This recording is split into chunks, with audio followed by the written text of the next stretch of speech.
Welcome to Reading the Bible with Pastor. Today we're on John chapter 8, starting at verse 39. They answered him, "Abraham is our father." Jesus said to them, "If you were Abraham's children, you would be doing the works Abraham did. But now you seek to kill me, a man who has told you the truth that I heard from God. This is not what Abraham did. What did Abraham do? He believed, trusted, and had faith in God's word." And you can read about that in Genesis chapter 15, verse 6, Romans 4, verses 9 and 22, Galatians chapter 3, 6, and James chapter 2, verse 23. Why it's mentioned so many times is to remind us that faith is what we need to have righteousness. These do not trust in Jesus and do not trust in his word as Abraham did. We'll continue with verse 41. "You are doing the works your father did."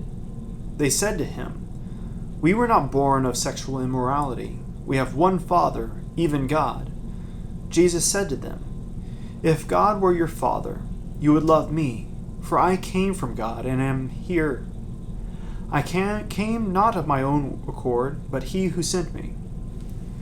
Why do you not understand what I say? It is because you cannot bear to hear my word.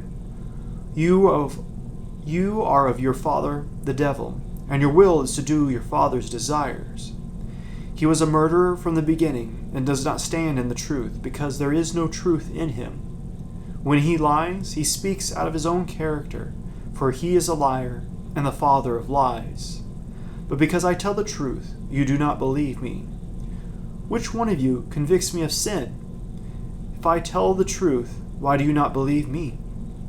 Whoever is of God hears the words of God. The reason why you do not hear them is that you are not of God."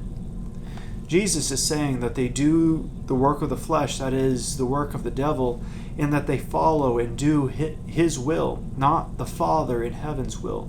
And he describes the devil as a murderer and a liar, and he's making mention of the deception in the Garden of Eden, where the devil tempts Adam and Eve to eat of the tree of knowledge of good and evil, and there becomes their murderer as he draws them closer to sin and death.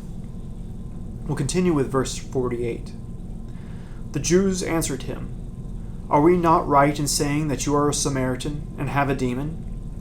Jesus answered, "I do not have a demon, but I honor my Father, and you dishonor me. Yet I do not seek my own glory. There is one who seeks it, and he is the judge. Truly, truly, I say to you, if anyone keeps my word, he will never see death." The Jews said to him, "Now we know that you have a demon.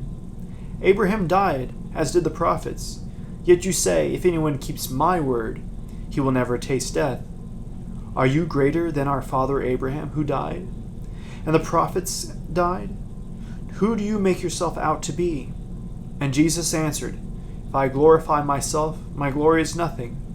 It is my Father who glorifies me, of whom you say he is our God. But you have not known him. I know him. If I were to say that you say that I do not know him, I would be a liar like you.